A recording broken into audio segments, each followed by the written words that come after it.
Hello മക്കളെ, നമ്മളിന്ന് LHS ഒരു മോഡൽ ക്വസ്റ്റ്യൻ പേപ്പറാണ് ഡിസ്കസ് ചെയ്യുന്നത്. ഡിസ്കസ് ചെയ്യുന്നത് ഇതിനകത്ത് നമ്മൾ ഇതേ മോഡലിലായിരിക്കും ക്വസ്റ്റ്യൻസ് വരിക. മലയാളം മീഡിയവും ഉണ്ടാവും, ഇംഗ്ലീഷ് മീഡിയത്തിലും ഉണ്ടാവും. നമ്മളവിടെ ഏതാണോ എക്സാം എഴുതുന്നത്, ഇംഗ്ലീഷ് മീഡിയത്തെങ്കിൽ ഇംഗ്ലീഷ് മീഡിയത്തിന്റെ ക്വസ്റ്റ്യൻസ്, ഇംഗ്ലീഷ് മീഡിയംകാർ ഇംഗ്ലീഷ് മീഡിയത്തിന്റെ ക്വസ്റ്റ്യൻസും മലയാളം മീഡിയംകാർ മലയാളത്തിലുള്ള ക്വസ്റ്റ്യൻസും അറ്റൻഡ് ചെയ്യുന്നു. അപ്പോൾ ഇന്ന് നമ്മൾ ഡിസ്കസ് ചെയ്യുന്ന മാത്സിന്റെ ക്വസ്റ്റ്യൻ പേപ്പറാണ്. മാത്സിന്റെ ക്വസ്റ്റ്യൻ പേപ്പർ എന്ന് പറയുന്നത് പാർട്ട് 1 മാത്സ് ഉണ്ട്, പാർട്ട് 2 മാത്സ് ഉണ്ട്. അപ്പം നമ്മൾ പാർട്ട് 1 എന്ന് പറഞ്ഞാൽ 10 ക്വസ്റ്റ്യൻസ്, അതിനകത്ത് ഓപ്ഷൻസ് ഉള്ള ക്വസ്റ്റ്യൻസ് ഉണ്ടാവും. ചിലപ്പോൾ ഡയറക്റ്റ് എഴുതാനുണ്ടാവും, ചിലപ്പോൾ ഓപ്ഷൻസ് ഉണ്ടാവും. അപ്പം 1 വേർഡ് ക്വസ്റ്റ്യൻസ് ആയിരിക്കും. എക്സ്പ്ലനേഷൻ ആവശ്യമുള്ള ക്വസ്റ്റ്യൻസ് അല്ല. ബട്ട് നമ്മളെല്ലാം ചെയ്ത് നോക്കിയാൽ മാത്രമേ നമുക്ക് ഉത്തരം എഴുതാൻ പറ്റുള്ളൂ. ഒന്നും ഡയറക്റ്റ് ആയിട്ട് ഇങ്ങനെ ഇന്ന ഉത്തരം എന്ന് പറഞ്ഞ് ചോദിക്കൂല. അപ്പം നന്നായിട്ട് വായിച്ചു നോക്കി വേറെ റഫ് പേപ്പറിൽ ഉത്തരം എഴുതി കണ്ടുപിടിച്ചാൽ മാത്രമേ നമുക്ക് ഉത്തരം എഴുതാൻ പറ്റുള്ളൂ. ആ ടൈപ്പ് ഓഫ് ക്വസ്റ്റ്യൻസ് ആണ്. അപ്പോൾ ഇതാണ് ഒന്നാമത്തെ മോഡൽ ക്വസ്റ്റ്യൻ പേപ്പറിലെ ഒന്നാമത്തെ ക്വസ്റ്റ്യൻ എന്ന് പറയുന്നത്. Regarding A tangram which of the following statement are correct. ഒരു ടാൻഗ്രാമുമായി ബന്ധപ്പെട്ട് ഏതൊക്കെ സ്റ്റേറ്റ്മെന്റ് ആണ് കറക്റ്റ് എന്ന്. ടാൻഗ്രാം എന്ന് പറഞ്ഞിട്ടുണ്ടെങ്കിൽ കുറെ ഷേപ്പുകൾ കൂടി ചേർന്ന ട്രയാങ്കിൾസും ഡിഫറെന്റ് ഷേപ്പുകൾ കൂടി ചേർന്നതൊക്കെ നമുക്കറിയാം. അപ്പം അതിന്റെ പ്രത്യേകതകൾ ഇതിനകത്ത് ഏതൊക്കെയാണ് വരുന്നത് എന്നാണ് ചോദ്യം. അപ്പൊ നമ്മൾക്ക് ഇവിടെ ശ്രദ്ധിക്കേണ്ട കാര്യം, നമ്മൾ ഇതെല്ലാം വായിച്ചു നോക്കണം. ഇതെല്ലാം വായിച്ചു നോക്കിയിട്ട് ടാൻഗ്രാമുമായി ബന്ധപ്പെട്ട ഓപ്ഷൻസ് ഇവിടെ കൊടുത്തേക്കിട്ടുണ്ട്. ഇവിടെയാണ് നമ്മൾ കറക്റ്റ് ആൻസർ ടിക്ക് ചെയ്യേണ്ടത്. അപ്പം ടാൻഗ്രാമുമായി ബന്ധപ്പെട്ട കാര്യങ്ങൾ നന്നായിട്ട് അറിവുണ്ടെങ്കിൽ മാത്രമേ നമുക്കിത് എഴുതാൻ പറ്റുള്ളൂ, അല്ലേ? അപ്പോൾ നമുക്ക് ആൻസറിലേക്ക് നോക്കാം ഏതാണ് വരുന്നതെന്ന്.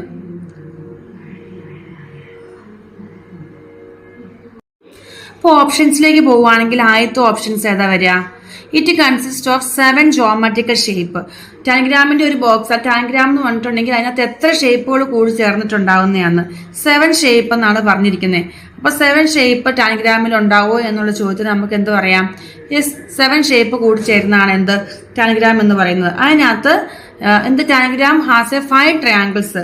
എത്ര ട്രയാങ്കിൾസ് ഉണ്ടെന്ന്? ടാൻഗ്രാമിൽ എത്ര ട്രയാങ്കിൾസ് ഉണ്ട്? 5 ട്രയാങ്കിൾസ് ആണ് ഉള്ളത്, അല്ലേ? 3 triangles are of A same size. Tangram ഒക്കെ ക്ലാസ്സിന്റെ കാണിച്ചിട്ട് നിങ്ങളെ കാണിച്ചു തരാം. ഇപ്പം ടാൻഗ്രാം എങ്ങനെയാണെന്ന് ഞാൻ കാണിച്ചു തരാം. 3 triangles are of the same size. അതായത് 3 ട്രയാങ്കിൾസ് സെയിം സൈസിലാണ് വരുന്നത്. ഒരിക്കലും അല്ല, അത് തെറ്റാണ്. അവിടെ ഓപ്ഷൻ സി തെറ്റാണ്. വരുന്നത് എന്താ? Only 2 are sames. ഒരേ സൈസിൽ വരുന്ന 2 ഉള്ളൂ. പിന്നെ combining the 7 shapes form a square. ഈ 7 ഷേപ്പ് ഒരുമിച്ച് ജോയിൻ ചെയ്ത് വെച്ചാൽ ഒരു സ്ക്വയർ ഉണ്ടാക്കാവുന്നു. കറക്റ്റ് ആണ്. അപ്പൊ ഇത്രയും കാര്യങ്ങളാണ് ടാൻഗ്രാമുമായി ബന്ധപ്പെട്ട് വരുന്നത്. അതിൽ ഓപ്ഷൻ സി മാത്രം അതുമായി ബന്ധപ്പെട്ടതല്ല. അതിന് നമ്മൾ ഇതിനകത്ത് ഓപ്ഷനിലേക്ക് വരണം. അതിന് മുമ്പ് നിങ്ങൾ ടാൻഗ്രാം എന്താണെന്ന് കാണിച്ചു തരാം. അപ്പൊ മക്കളെ, ഇതാണ് ടാൻഗ്രാം എന്ന് പറഞ്ഞിട്ടുണ്ടെങ്കിൽ ഇവിടെ നോക്കിക്കേ, ഈ 7 ഷേപ്പുകളോട് ജോയിൻ ചെയ്യുമ്പോഴാണ് ടാൻഗ്രാം ആകുന്നത്. കണ്ടോ? ഈ 7 ഷേപ്പുകൾ ഒരുമിച്ച് വെച്ചാൽ ഒരു സ്ക്വയറിന്റെ ഫോം ആയിട്ടില്ലേ? ഉണ്ട്. അപ്പം അതിനകത്ത് എത്ര ട്രയാങ്കിൾ വരുന്നു, അങ്ങനത്തെ കാര്യങ്ങളെല്ലാം നോക്കുക. ഇതാണ് എന്ത് ടാൻഗ്രാം എന്ന് പറയുന്നത്. ഇത് ഞാൻ ക്ലാസ് എടുക്കുമ്പോൾ നിങ്ങളെ കാണിച്ചൊക്കെ തന്നിട്ടുണ്ട്. ടാൻഗ്രാം എന്തൊക്കെയാണ്, ഇങ്ങനത്തെ സാധനങ്ങളൊക്കെ വെച്ച് നമ്മൾ ഷേപ്സ് ഒക്കെ ഉണ്ടാക്കിയിട്ടുണ്ട്. നമ്മൾ ടെക്സ്റ്റ് ബുക്കിൽ ഫസ്റ്റ് ചാപ്റ്റർ തന്നെ ടാൻഗ്രാമിനെ കുറിച്ച് പറയുന്നുണ്ട്. അപ്പൊ ഇത് മൈൻഡിലേക്ക് വെക്കുക. ഇതാണ് ടാൻഗ്രാം. ഇങ്ങനെ 7 ഷേപ്പുകൾ ജോയിൻ ചെയ്യുമ്പോൾ അത് ഉണ്ടാകുന്നത്. ഇത് ഒരുമിച്ച് വെച്ച ഒരു സ്ക്വയർ ഉണ്ടാക്കാനായിട്ട് പറ്റും. അപ്പൊ ഇത്രയും കാര്യങ്ങൾ നമ്മുടെ ഈ ടാൻഗ്രാമിനെ കുറിച്ച് നമ്മുടെ മൈൻഡിൽ ഉണ്ടെങ്കിൽ നമുക്ക് എന്താണെങ്കിലും ഈ ക്വസ്റ്റിന് കറക്റ്റായിട്ട് ആൻസർ എഴുതാനായിട്ട് പറ്റും. ഓക്കെ. അപ്പോൾ ഒരേ ഷേപ്പിൽ വരുന്നത് 2 ഉണ്ട് അതിനകത്ത്, അല്ലേ? അപ്പൊ അങ്ങനത്തെ കാര്യങ്ങളൊക്കെ എന്ത് ചെയ്യാം? ഓർത്തു വെക്കുക. ഇനി അടുത്തതെന്ന് പറയുന്നത് ഈ ടാൻഗ്രാം ഉപയോഗിച്ചുകൊണ്ട് ഈ ഷേപ്പുകളൊക്കെ ഉണ്ടാക്കിയേക്കുന്നതാണോ? ഇതൊക്കെ ഉപയോഗിച്ച് നമുക്ക് ഷേപ്പ് ഉണ്ടാക്കാനായിട്ട് പറ്റും. ടാൻഗ്രാം ഉപയോഗിച്ച് ഉണ്ടാക്കാൻ പറ്റിയ ഷേപ്പുകളാണ്. ഇനി നമ്മുടെ ക്വസ്റ്റ്യനിലേക്ക് വന്നു കഴിഞ്ഞാൽ നമ്മളിവിടെ നോക്കിക്കേ, ഏതാണ് കറക്റ്റ്? എ കറക്റ്റ് ആണ്, ബി കറക്റ്റ് ആണ്, പിന്നെയോ ഡി കറക്റ്റ് ആണ്. അപ്പൊ ഇതിനകത്ത് ഓപ്ഷൻ ഏതാ correct? A B D are correct. അപ്പം A B D are correct എന്ന് പറയുമ്പോൾ ഓപ്ഷൻ 2 ആണ് കറക്റ്റ് വരുന്നത്. ഓക്കെ. അപ്പൊ അങ്ങനെ വേണം നമ്മൾ, അത്രയും നമുക്ക് ഡീപ്പായിട്ട് നോളജ് ഉണ്ടെങ്കിൽ മാത്രമേ നമുക്ക് ക്വസ്റ്റ്യൻസ് നല്ല രീതിയിൽ അറ്റൻഡ് ചെയ്യാൻ പറ്റുള്ളൂ. ഇനി നമുക്ക് സെക്കൻഡ് ക്വസ്റ്റ്യനിലേക്ക് പോവാം. സെക്കൻഡ് ക്വസ്റ്റ്യൻ എന്ന് പറയുന്നത്, right the number formed by 402632 tens and 214 ones in place value. ഇതിനെ എഴുതി കഴിഞ്ഞാൽ ഇതിനകത്ത് ഏത് നമ്പറാണ് വരുന്നതെന്ന്, അതിന് ഈക്വൽ ആയിട്ടുള്ള നമ്പർ ഏതാണെന്ന് ചോദ്യം. അപ്പൊ നമ്മൾ ഇതെല്ലാം കൂടെ കൂട്ടുമ്പോൾ ഏത് നമ്പറാന്ന് അറിയണം. അതിന്റെ കൂടെ എന്ത് ചെയ്യണം? ഇത്രയും 214 വൺസ് ഇൻ പ്ലേസ് വാല്യൂ ഇത്രയും കൂടി ആഡ് ചെയ്യണം. എന്നാലും നമുക്ക് ഏത് നമ്പറാണെന്ന് അറിയാൻ പറ്റുള്ളൂ. അപ്പോൾ നമുക്ക് ആദ്യത്തെ നമ്മൾ എന്ത് ചെയ്യണം, ഇങ്ങനെയുള്ള കണക്കുകൾ നമ്മുടെ പേപ്പറിൽ ആദ്യം തന്നെ ആഡ് ചെയ്ത് നോക്കണം. 4000 എന്ന് പറയുമ്പോൾ നമ്മളിങ്ങനെ സൈഡിൽ ആഡ് ചെയ്ത് നോക്കുക. 4000 2600 26ന്റെ കൂടെ 100 പിന്നെ 32 tens എന്ന് പറയുമ്പോൾ എത്ര വരിക, 320 അല്ലേ വരുന്നത്. അപ്പോൾ 320 നെക്സ്റ്റ് 214 അതിൻ്റെ കൂടെ 214 വൺസും ഉണ്ട് അല്ലേ. അപ്പോൾ ഇത്രയും കാര്യങ്ങൾ നമ്മൾ ആഡ് ചെയ്ത് നോക്കണം. ഇതെല്ലാം കൂടി ആഡ് ചെയ്യുമ്പോൾ നമുക്ക് എന്താണ് ആൻസർ വരിക, നമുക്ക് 7134 എന്ന ആൻസർ വരും. ആ ആൻസർ വരണമെങ്കിൽ അത് ഇതിനകത്ത് ഏതാണെന്ന് അറിയണം. ഫസ്റ്റ് വൺ 7000 ഉണ്ട്, 100, 3 tens, 4 ones. അടുത്തത് 6 ഒക്കെയാണ് വരുന്നത്. അപ്പൊ അതൊന്നും അല്ല, 6 അല്ല വരുന്നതെന്ന് അറിയാം. പിന്നെ 7 വരുന്നുണ്ട് ഇവിടെ, 7100, 4 tens. ഇവിടെ 3 tens അല്ല, അപ്പൊ അതും അല്ല ആൻസർ വരിക. അപ്പൊ അതും അല്ല ആൻസർ വരിക. അപ്പൊ ഏതാണ് ആൻസർ വരിക, ഓപ്ഷൻ 1 ആണ് ആൻസർ വരിക. കറക്റ്റ് ഓപ്ഷൻ എ ആണ്. അപ്പൊ നമ്മളിത് ചെയ്ത് നോക്കാതെ വെറുതെ വായിച്ചു വിട്ട ആൻസർ കിട്ടുമോ? ഇല്ല. അപ്പൊ നന്നായിട്ട് ഇത് വായിച്ചു നോക്കിയിട്ട് സൈഡിൽ എഴുതി നോക്കണം. എന്നാൽ മാത്രമേ കറക്റ്റ് ആയിട്ട് ഉത്തരം എഴുതാനായിട്ട് പറ്റുള്ളൂ. ഇനി അടുത്ത ക്വസ്റ്റ്യൻ എന്ന് പറഞ്ഞിട്ടുണ്ടെങ്കിൽ, അതായത് next question, Appu brought 18 pen for 180 rupees. അപ്പോൾ അപ്പു എന്ത് ചെയ്തു, 18 pen for 180 rupeesന് 180 rupees അവന്റെ കയ്യിലുണ്ടായിരുന്നു. അവന് 18 pen വാങ്ങി. അപ്പോൾ ഒരു പേനയ്ക്ക് എത്ര രൂപയാണെന്ന് അറിയില്ല. അപ്പൊ നമുക്ക് എന്ത് ചെയ്യാം, ഒരു പേനയ്ക്ക് എത്രയാണെന്ന് അറിയാം. അതെങ്ങനെയാ അറിയുന്നത്, 180 ഡിവൈഡ് ബൈ 8 എന്ന് പറഞ്ഞിട്ടുണ്ടെങ്കിൽ എത്ര വരും, 10 rupees ആണ് ഒരു പേനയ്ക്ക്. Ammu brought another pen for 12 rupees each. 12 rupeesന്റെ പേനയാണ് ആര് വാങ്ങിയത്, അമ്മു. 12 rupees ഈച്ച്, ഒരെണ്ണത്തിന് 12 rupees വരും. അതിൽ which of the following statement are correct എന്നാണ്. അപ്പൊ ഇതാണ് ആരുടെ, ആദ്യത്തെ പേന അപ്പുവിന്റെ, ഇത് അപ്പു ആണ്. രണ്ടാമത്തെ ഇത് അപ്പു എന്നുള്ളത് നമുക്ക് എങ്ങനെ എഴുതാം, അപ്പു എന്നാണ്. ഇത് അപ്പുവിന്റെ 10 rupees, ഇത് 12 rupees വരുന്നത് അമ്മുവിന്റെ. അപ്പൊ ഇത് രണ്ടും നിങ്ങൾ സൈഡിൽ എഴുതി ഇങ്ങനെ വെക്കുക. ഇനി Appu's pen is more expensive, അപ്പുവിന്റെ പേനയാണ് മോർ എക്സ്പെൻസീവ് ആണോ? ഇവിടെ അപ്പുവിന്റെ പേനയാണോ മോർ എക്സ്പെൻസീവ്? അല്ല. അപ്പൊ അതെന്തായാലും കറക്റ്റ് അല്ല. അപ്പൊ അത് വേണ്ട. ഇനി അടുത്ത് Ammu's pen is more expensive. അമ്മുവിന്റെ പേനയാണല്ലോ 12 rupees, അപ്പൊ അതല്ലേ എക്സ്പെൻസീവ്. അപ്പൊ അത് ശരിയാണ്. അടുത്ത് the price of difference of 1 pen is 2 rupees. അതായത് price difference of 1 pen is, അതായത് രണ്ടിന്റെയും ഡിഫറൻസ്, ഒരാളുടെ പേനയ്ക്ക് 12 മറ്റേ ആളുടെ 10. അതിന്റെ ഡിഫറൻസ് എത്രയാന്ന് ചോദിച്ചാൽ എത്രയാ വരിക, 2 ആണ്. ശരിയല്ലേ, അല്ലാതെ 6 അല്ലല്ലോ. അപ്പൊ ഇവിടെ ഏതൊക്കെ ഓപ്ഷൻസ് ആണ് ശരി, 2 ശരിയാണ്, 3 ശരിയാണ്. അപ്പൊ ഓപ്ഷൻ 2 ആൻഡ് 3 ആർ കറക്റ്റ്. അപ്പൊ നമ്മൾ ഇവിടെ ഏത് ഓപ്ഷനാണ് ശരി, ഓപ്ഷൻ ബി ആണ് കറക്റ്റ് ആൻസർ വരിക. ക്ലിയർ ആയില്ലേ? ഇനി അടുത്തത് find the correct statement about the number 9999 ബന്ധപ്പെട്ട് കറക്റ്റ് ആൻസർ ഏതാന്ന്.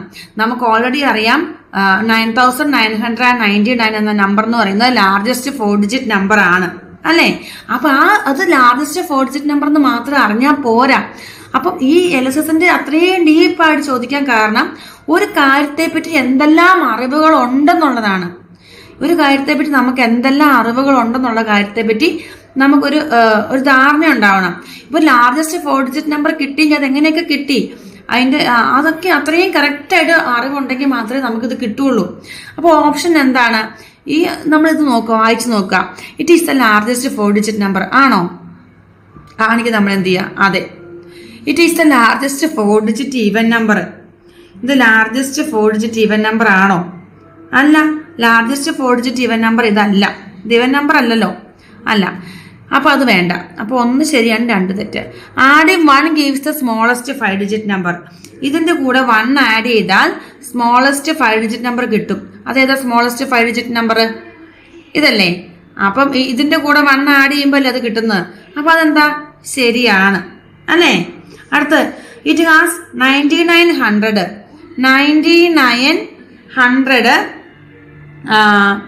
ആണെന്ത്, ഇതിനകത്ത് 9900 ഉണ്ടെന്ന് ഇല്ലേ. 9900ഉം ഉള്ളതുകൊണ്ടാണല്ലോ 9900 ഇത് വരുന്നത് അല്ല. അപ്പൊ ഇതിനകത്ത് 9900 ഉണ്ടല്ലോ. അപ്പൊ അതെന്താണ്, അത് ശരിയാണ്. അപ്പൊ ഇതിനകത്ത് 9900 ഉണ്ടെന്ന് പറയുമ്പോൾ അത് ശരിയാണ്. അപ്പൊ ഏതാണ്, 1ഉം 3യും 4ഉം. 1ഉം 3യും 4 എന്ന് പറയുമ്പോൾ ഓപ്ഷൻ ഏതാ വരുന്നേ? ഓപ്ഷൻ ഡി ആണ്. അപ്പൊ ഇത്രയും കാര്യങ്ങൾ അറിയണമെങ്കിൽ അത് ചെയ്തൊക്കെ നോക്കിയിട്ട് വേണം ഉത്തരം എഴുതാനായിട്ട്. ഇനി അടുത്ത ക്വസ്റ്റ്യൻ എന്ന് പറയുന്നത് ഒരു പാറ്റേൺ ആണ്. Examine the pattern and find the correct statement. ആ പാറ്റേണിലേക്ക് കറക്റ്റ് ആയിട്ട് നോക്കുക. 6070 ഉണ്ട്, 6080 ഉണ്ട്, 6090 ഉണ്ട് അല്ലേ? ഇവിടെ 10 ഇങ്ങനെ കൂടി പോവാണ്. ആണോ? നമുക്ക് പാറ്റേൺ കാണുമ്പോൾ തന്നെ അറിയാം ഏതിന്റെ പ്ലേസാ കൂടി പോകുന്നേ. 1ന്റെ പ്ലേസ് ആണോ, 10ന്റെ പ്ലേസ് ആണോ, 100ന്റെ പ്ലേസ്, ഏത് പ്ലേസാ നമുക്കറിയാം മക്കളെ. നോക്കുമ്പോൾ ഇവിടെ നമ്മുടെ 10ന്റെ പ്ലേസ് ഇങ്ങനെ കൂടി പോകുന്നുണ്ട്. അപ്പൊ ഇവിടെ 10 ആണ് ഇൻക്രീസ് ചെയ്യുന്നത്. അപ്പൊ അത് ശരിയല്ലേ? നെക്സ്റ്റ് നമ്പർ ഈസ്, അപ്പൊ നെക്സ്റ്റ് നമ്പർ പറയുന്നത് 7000 ആണോ എന്ന്. നെക്സ്റ്റ് നമ്പർ ഇതിന്റെ കൂടെ നമ്മളപ്പോ 10 കൂടി പോകുമ്പോൾ നമ്മൾ ഇതിന്റെ കൂടെ എന്താ ആഡ് ചെയ്താൽ മതി? 10 ആഡ് ചെയ്താൽ മതി അല്ലേ? ഇതിന്റെ കൂടെ 10 ആഡ് ചെയ്താൽ മതി. അപ്പൊ ഏത് നമ്പറാ കിട്ടുക? 6100 അല്ലേ കിട്ടുന്നേ? അപ്പൊ ഈ ഓപ്ഷൻ തെറ്റല്ലേ? തെറ്റാണ്. It is the pattern of counting by 10. Counting by 10 ആണെന്ന്. അപ്പൊ ഇത് ശരിയാണോ അല്ലയോ? എന്താണ് കൗണ്ടിങ് ബൈ 10 എന്ന് പറയുമ്പോൾ അത് ശരിയാണ് അല്ലേ? അപ്പൊ അത് ശരിയാണ്. അപ്പൊ ഇനി അടുത്ത് ഇതിന്റെ ബാക്കിയുണ്ടേ. ബാക്കി ഏതാ വരുന്നേ? എന്റെ ബാക്കി വരുന്നത് ഇതാണ്. The next number is 6100. അപ്പൊ നമ്മൾ ഇവിടെ നോക്കുമ്പോൾ അത് മലയാളം മീഡിയം വരുന്നതുകൊണ്ടാണ്. 1 ശരിയാണ്, 3 ശരിയാണ്, പിന്നെയോ 1ഉം 3യും 4ഉം. 1ഉം 3യും 4ഉം വരുന്നത് ഏതാന്ന് നോക്കുക. 1ഉം 3യും 4ഉം വരുന്ന ഓപ്ഷൻ ഏതാ? ഇതല്ലേ 1ഉം 3യും ഓപ്ഷൻ വരുന്നത്. അപ്പൊ അത് ശരിയാണ്. അത് തെറ്റ് വരുന്ന ഓപ്ഷൻ എന്ന് പറയുന്നത് ഏതാണ്? തെറ്റ് വരുന്നത് എന്ന് പറയുന്നത് ദ നെക്സ്റ്റ് നമ്പർ ഈസ് 7000 എന്നുള്ളത് തെറ്റാണ്. ബാക്കിയെല്ലാം എന്താണ്? ശരിയാണ്. അപ്പൊ നമ്മൾ ഇങ്ങനെ ഓപ്ഷനിലേക്ക് പോയിട്ട് അതാണ് നമ്മൾ എന്ത് ചെയ്യണ്ടേ? ടിക്ക് ചെയ്യേണ്ടത്. ഓക്കെ. ഇനി അടുത്ത് ഐ ആം എ ക്ലോക്ക്. ഇങ്ങനെ ഒരു ക്ലോക്ക് ആണ്. ശരിക്കും ക്വസ്റ്റ്യൻ നമ്മൾ നന്നായിട്ട് വായിക്കണം, എന്നാലാണ് എന്ത് ചെയ്യുള്ളൂ? കറക്റ്റായിട്ട് എഴുതാനായിട്ട് പറ്റുള്ളൂ. അപ്പൊ ഇവിടെ നമ്മുടെ ക്വസ്റ്റ്യൻ നമ്പർ 6ലേക്ക് നമ്മൾ പോകുമ്പോൾ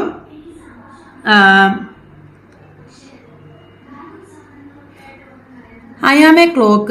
My time is 9 hours 40 minutes and 25 seconds. Which of the following statement are correct? അങ്ങനെ പറയുമ്പം ഇതിനകത്ത് ഏതിലെ കറക്റ്റ് വരും? 9 ഹവേഴ്സ് എന്ന് പറയുമ്പോൾ നമ്മുടെ മൈൻഡിലേക്ക് പറഞ്ഞ എവിടെ വരിക്കും ഹാൻഡൊക്കെ വരികയെന്ന്. അല്ലെങ്കിൽ എന്ത് ചെയ്യുക? ജസ്റ്റ് ഇങ്ങനെയുള്ള ക്വസ്റ്റ്യൻ കാണുമ്പോൾ ജസ്റ്റ് എന്ത് ചെയ്യുക? ഒരു ക്ലോക്ക് അങ്ങ് വരച്ചേക്കുക. ഒരു ക്ലോക്ക് അങ്ങ് വരച്ചു കഴിഞ്ഞാൽ എന്താണ്? സിമ്പിളായിട്ട് നമുക്ക് ഉത്തരം എഴുതാനായിട്ട് പറ്റും. അപ്പം 9 hours 40 minutes 25 seconds ആയി ബന്ധപ്പെട്ട് കറക്റ്റ് ഏതാണ്?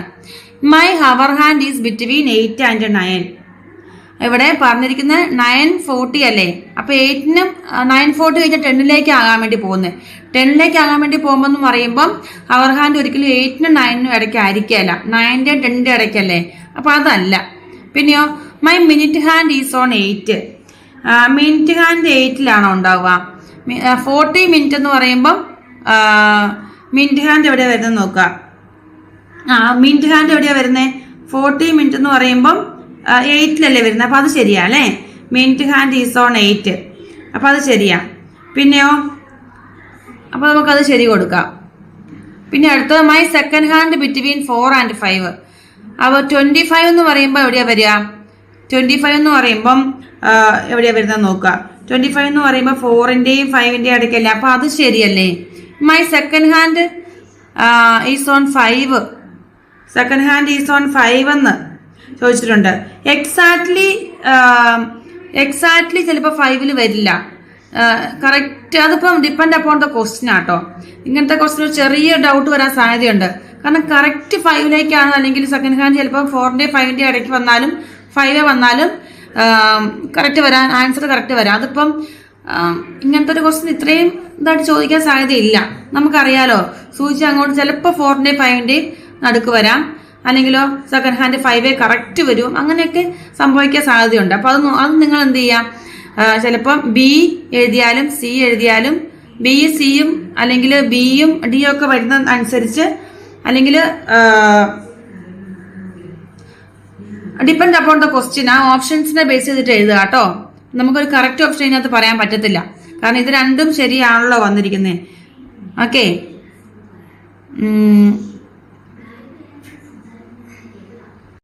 അപ്പൊ മോസ്റ്റ് പ്രോബബ്ലി ഇത് വരാനാണ്, ഈ ഓപ്ഷൻസ് വരാനാണ് സാധ്യത. അപ്പൊ ഞാനൊരു കറക്റ്റ് ഇവിടെ ചെയ്യുന്നില്ല കേട്ടോ. അടുത്ത് എനിക്ക് Aromal is walking around a square garden. അപ്പൊ തന്നെ നമ്മൾ എന്ത് ചെയ്യുക, സ്ക്വയർ ഗാർഡൻ റഫായിട്ടൊന്ന് വരച്ചു വെച്ചേക്കുക. എന്ത് ചെയ്യുക, ഒരു സ്ക്വയർ ഗാർഡിന് ചുറ്റും ഇങ്ങനെ വോക്ക് ചെയ്യാണ്. Then the side length is 500 metre. അങ്ങനെയാണെങ്കിൽ അതുമായിട്ട് ബന്ധപ്പെട്ട കാര്യങ്ങൾ എന്തൊക്കെയാന്ന് സെലക്ട് ചെയ്യുക. Walking on the square garden with side 500 metre. Aromal is walking around the square garden. Square ഗാർഡന് ചുറ്റും നടക്കുകയാണ്. ഇത് സൈഡ് ലെങ്ത് 500 മീറ്റർ ആണ് വരിക. ഒരു സൈഡ് 500 മീറ്റർ ആണ് വരിക. അപ്പൊ ഇങ്ങനെ നോക്കുക, ഒരു സൈഡ് 500 ആണെങ്കിൽ എല്ലാ സൈഡും സ്ക്വയർ അല്ലേ, അപ്പൊ എത്രയായിരിക്കും, 500 ആയിരിക്കും. പിന്നെ ഒരു കാര്യം, ഇത് മീറ്റർ ആണ്. ഇത് മീറ്റർ എന്ന് പറയുമ്പം 500 കൂടുമ്പം 1000 മീറ്റർ ആവും. അപ്പൊ എത്രയാവും, ഒരു 1000 ആകുമ്പോൾ അത് 1 കിലോമീറ്റർ ആവും. 2000 ആകുമ്പോൾ 2 കിലോമീറ്റർ ആവും. ഇതൊക്കെ മൈൻഡിൽ ഉണ്ടാവണം. അപ്പൊ walking 2 times covers 2 kilometre. Walking 2 times, 2 times walk ചെയ്യുമ്പോൾ 2 കിലോമീറ്റർ ആണോ എന്ന്. ഒരു ടൈംസ് വാക്ക് ചെയ്യുമ്പോൾ തന്നെ നമുക്കറിയാം എത്രയാവും, 2 കിലോമീറ്റർ ആവും. കാരണം ഇവിടെ 1000 1 ആയി, ഇതൊന്ന് 1, അപ്പൊ രണ്ടും കൂടെ കൂട്ടുമ്പോൾ 2 ആയില്ലേ. അപ്പൊ ആദ്യത്തെ ഓപ്ഷൻ തെറ്റാണ്. വാക്കിംഗ് 1 ടൈം കവേഴ്സ് 2000 മീറ്റർ എന്നുള്ളത് ശരിയാണ്. കാരണം ഇത് മൊത്തം കൂടി ആഡ് ചെയ്യുമ്പോൾ എത്ര മീറ്റർ ഉണ്ട്, 2000 മീറ്റർ. 2000 മീറ്റർ എന്ന് പറഞ്ഞാൽ 2 കിലോമീറ്റർ. അപ്പൊ 2000 മീറ്റർ ശരിയാണ്. Walking 3 times covers 1 kilometre. 3 times നടക്കുമ്പോൾ 1 കിലോമീറ്റർ അല്ല അല്ലേ, അപ്പൊ അത് തെറ്റാണ്. Walking 2 times covers, 2 times cover ചെയ്യുമ്പോൾ 4 കിലോമീറ്റർ ആയിരുന്നു. ഒരു ടൈംസ് കവർ ചെയ്യുമ്പോൾ എത്രയാണ്, 2 കിലോമീറ്റർ ആണ്. കാരണം 2000 മീറ്റർ. അപ്പം 2 ടൈംസ് എന്ന് പറയുമ്പോൾ 4000 മീറ്റർ, 4 കിലോമീറ്റർ ആവും. അപ്പൊ ഇവിടെ ഓപ്ഷന് ഏതൊക്കെയാണ് ശരി, 2 and 4. 2 and 4 എന്നുള്ളത് എവിടെയാണുള്ളത് നോക്കുക, ഇതാണ് അല്ലേ. അപ്പൊ അതാണ് എന്ത് കറക്റ്റ് ആയിട്ട് വരുന്നത്, 2 and 4. നെക്സ്റ്റ് നമ്മുടെ Rahul is standing in A line with 27 people behind him. Rahul എന്താ ചെയ്യുന്നേ, രാഹുൽ ഒരു ലൈൻ നിൽക്കുവാണ്. അവന്റെ 27 അവന്റെ പുറകിൽ 27 ആൾക്കാരുണ്ട്. അപ്പൊ ഇവിടെ രാഹുലാ നിൽക്കുക, അവന്റെ പുറകിൽ 27 ആൾക്കാരുണ്ട്. ഓക്കെ, ഇനി എന്താ പറഞ്ഞിരിക്കുന്നത്, ആൻഡ് 13 ഇൻ ഫ്രണ്ട്, മുമ്പിൽ 13 പേരുണ്ട്. ഓക്കെ, പുറകിൽ 27, മുമ്പിൽ 13 ഉണ്ട്. അങ്ങനെയാണെങ്കിൽ ടോട്ടൽ നമ്പർ ഓഫ് പീപ്പിൾ നമുക്ക് കാണാം എത്ര പേരുണ്ടെന്ന്. അതെങ്ങനെയാ കാണാം, പുറകിലത്തെ 27ഉം മുമ്പിലത്തെ 13ഉം കൂടെ കൂട്ടുക, അതിന്റെ കൂടെ രാഹുലിനും കൂടെ കൂട്ടുക. അപ്പൊ എത്രയായിരിക്കും, 27ഉം 13ഉം 1ഉം കൂടെ കൂട്ടുമ്പോൾ ടോട്ടൽ ഇവിടെ എത്ര പേരുണ്ടാവും, 41 ഉണ്ട്. അത് മൈൻഡിൽ വെക്കുക. ഇനി Rahul is 28th from the back. ബാക്കിൽ നിന്ന് 28th ആണ്. പുറകിൽ നിന്ന് വരുമ്പോ ഇതാണല്ലോ പുറകിൽ നിന്ന് ഇങ്ങനെ എണ്ണേണ്ടി വരുമ്പോൾ 28th പൊസിഷനിലാണ് നിൽക്കുന്നത് എന്ന്. ശരിയാണോ അല്ലയോ, ശരിയാണ്. അപ്പൊ അത് ശരിയാണ്. ഇനി അടുത്ത് Rahul is 14th from the front.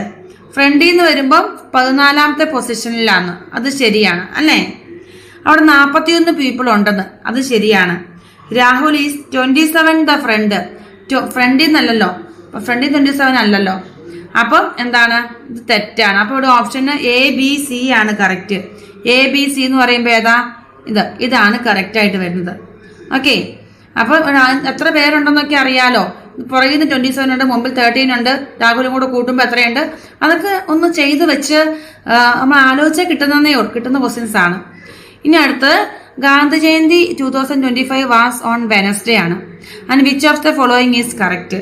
Gandhi ജയന്തിയായി ബന്ധപ്പെട്ട കാര്യം, ഗാന്ധി ജയന്തി എന്ന് പറയുന്നത് എന്നാണ്, ഗാന്ധി ജയന്തി 2025 ആണ്. അപ്പൊ അവിടെ നോക്കേണ്ട കാര്യം ദ മന്ത് ഹാസ് 5 Tuesdays ഉണ്ടെന്ന്. അപ്പൊ നമ്മൾ ഈ മാസം ഗാന്ധി ജയന്തി എന്നാ ഒക്ടോബർ 2 അല്ലേ, ഒക്ടോബർ 2 ആണെന്ന് ഗാന്ധി ജയന്തി വരുന്നത്. അപ്പൊ ഈ ഒക്ടോബർ മാസം എത്ര ദിവസം ഉണ്ടെന്ന് നോക്കണം. ഒക്ടോബർ മാസം എത്ര ദിവസം ഉണ്ട്, ഒക്ടോബർ 31 days ഉണ്ട്. ഒക്ടോബർ 31 days ഉണ്ട്. ഓക്കെ, അപ്പൊ ഇവിടെ ഗാന്ധി ജയന്തി വെനസ്ഡേ ആണ്, ഒക്ടോബർ 2 വെനസ്ഡേ ആണ്. അപ്പൊ അതും കൂടെ കൊടുത്തു. അപ്പൊ ഇങ്ങനെ കൊടുക്കുക, ഇത് വെനസ്ഡേ ആണ്, ഒക്ടോബർ 2 ഇത് വെനസ്ഡേ. ഓക്കെ, അവിടെ ഒക്ടോബർ മാസം 31 ദിവസവും ഉണ്ട്. ഇത്രയും കാര്യം അറിയണം.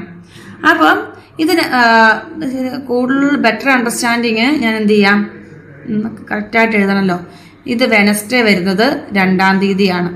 ഓക്കെ, അപ്പൊ ആ മാസം ഒക്ടോബർ മാസം എത്ര വെനസ്ഡേ ഉണ്ടെന്ന് അറിയാവോ? ഒക്ടോബർ മാസം ഇവിടെ എന്താ പറഞ്ഞ, ദിസ് മന്ത് ഹാസ് 5 Tuesday. അപ്പൊ ട്യൂസ്ഡേ വരുന്ന ഏത് ദിവസമായിരിക്കും, 1-ാം തീയതി ആണല്ലോ, അത് ഉണ്ടല്ലോ വെനസ്ഡേ. അങ്ങനെയാണെങ്കിൽ in the month has 5 Tuesdays. 5 Tuesdays ഉണ്ടോന്ന്. അപ്പൊ അതെങ്ങനെയാ, 1-ാമത്തെ കഴിഞ്ഞാൽ പിന്നെ അടുത്തത് എന്നാ വരിക? 8. കാരണം 7 ഡേയ്സ് അല്ലേ വരുന്നേ. അടുത്ത എന്താ? 15. അടുത്ത എന്താ? 22, 29. അപ്പൊ എത്ര വരുന്നുണ്ട്?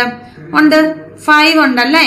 അപ്പൊ അത് ഡേറ്റ് ഒക്കെ കലണ്ടറൊക്കെ ചെയ്യാൻ നിങ്ങൾക്ക് അറിയാലോ. കലണ്ടറിലെ താഴെ വരുന്ന നമ്പർ എന്ന് പറഞ്ഞാൽ 5 ഡേയ്സ് 7 ഡേയ്സ് ആണ് നെക്സ്റ്റ് വെൻസ്ഡേ വരാൻ. അങ്ങനെ ആകുമ്പോൾ 5 ട്യൂസ്ഡേയ്സ് ഉണ്ട്. In the month has 5 Thursdays. 5 automatic നമുക്കറിയാം അവിടെ 5 തേഴ്സ്ഡേയ്സ് ഉണ്ടാവും. In the month has 31 days, 31 ദിവസവും ഉണ്ട്. And in the month has 5 വെനസ്ഡേയ്സ്, 5 വെനസ്ഡേയ്സും ഉണ്ടെന്ന്. അപ്പം ഇതിനകത്ത് എന്താണ്? എല്ലാം കറക്റ്റ് ആണ്. അപ്പൊ നമുക്ക് എന്ത് ചെയ്യാം? ഓപ്ഷൻ എ ഓൾ കറക്റ്റ് എന്ന് കൊടുക്കാം. ഓക്കെ. അടുത്ത 10 × 8 = 80. അങ്ങനെയാണെങ്കിൽ choose the correct statement related to 14 × 80. 14 × 80 എത്രയാണ് നമുക്ക് അത് അറിയണ്ടേ? അത് എത്രയാ? 14 × 80 എന്ന് പറഞ്ഞാൽ ഏത് നമ്പറാണ്? അത് മൾട്ടിപ്ലൈ, അത് നമ്മൾ ജസ്റ്റ് ഒന്ന് ചെയ്ത് വെച്ചാൽ മതി. അവിടെ സൈഡിനകത്ത് 14 × 8 എത്രയാണെന്ന് ചെയ്ത് വെക്കാം. അത് എത്രയാ വരിക? 112 അല്ലേ വരുന്നേ? 112 ആണ് വരുന്നത്. ഓക്കെ. ഇനി 10 × 8 എന്ന് പറഞ്ഞാൽ 80 ആണ്. Choose the correct estimate related to 14 × 8 നോക്കാം. അപ്പം അത് 18 + 8 ആണതെന്ന്. ഈ നമ്പർ ആണോ? അല്ലല്ലോ, അല്ല. 18ന്റെ കൂടെ 8 കിട്ടി 88 വരുള്ളൂ. 18ന്റെ കൂടെ 32 കൂട്ടുമ്പോഴാണ്, നോക്കാം. 18ന്റെ കൂടെ 32 പ്ലസ് ചെയ്യുമ്പോൾ എത്രയാ വരിക? അതെ, ഇത് കിട്ടുന്നുണ്ടല്ലോ. അപ്പൊ അത് ഓപ്ഷൻ ശരിയാണേ. അടുത്ത് 18 + 4 × 8. അത് നോക്കാം. 4 × 8 എത്രയാ? 32 ആ വരുന്നത്. നോക്കി എത്ര ഡീപ്പായിട്ട് ചോദിച്ചേക്കുന്നതെന്ന്. 4 × 8 എന്ന് പറഞ്ഞാൽ 32 അല്ലേ? 18ന്റെ കൂടെ 32 പ്ലസ് ചെയ്യുമ്പോഴാണ് 108 കിട്ടുന്നത്. ഓൾറെഡി നമ്മൾ ചെയ്തു. അപ്പൊ അത് ശരിയാണ്. 4 × 8 എത്രയാണ്? 32 ആണ്. 18ന്റെ കൂടെ 4 × 8 കൂട്ടുന്നതാണ് 112. അത് ശരിയല്ലേ? ശരിയാണ്. അടുത്ത 18 + 14 × 8. 4 ടൈംസ് ആണ് 8, 14 ടൈംസ് അല്ല വരുന്നത്. അപ്പൊ ഏതൊക്കെയാ വരിക? ഓപ്ഷന് 2-ാമത്തെയും 3-ാമത്തെയാണ് ശരി അല്ലേ? അപ്പൊ 2ഉം 3ഉം ആണ് ശരി. അപ്പൊ നമ്മുടെ 2ഉം 3ഉം എന്നുള്ളത് എവിടെയാ കിടക്കുന്നേ? 2ഉം 3ഉം. ഓപ്ഷൻ എ ആണ് കറക്റ്റ് ആൻസർ വരിക. നോക്കിയാ, അപ്പൊ നമ്മുടെ പാർട്ട് 1-ലെ 10 ക്വസ്റ്റ്യൻസ് ആണ് നമ്മൾ കംപ്ലീറ്റ് ചെയ്തത്. ഇതൊരു 2 or 3 ടൈംസ് പോലും എഴുതാൻ മതിയാവുമെന്ന് എനിക്കറിയില്ല. ക്വസ്റ്റ്യൻ സ്വന്തമായിട്ട് വായിച്ച് വീണ്ടും വീണ്ടും നിങ്ങൾ എത്രമാത്രം ട്രൈ ചെയ്യുന്നോ അത്രയും എളുപ്പമായിരിക്കും. മാക്സിമം പിന്നെ വീണ്ടും വീണ്ടും പ്രാക്ടീസ് ചെയ്യുക. then it will easy. Okay. അപ്പോൾ ഓൾ ദ വെരി ബെസ്റ്റ്. നന്നായിട്ട് പ്രാക്ടീസ് ചെയ്താൽ മാത്രമേ കിട്ടുള്ളൂ എന്ന് ഓർമ്മയുണ്ടാവുക. നന്നായിട്ട് പ്രാക്ടീസ് ചെയ്യുക. ഓക്കെ.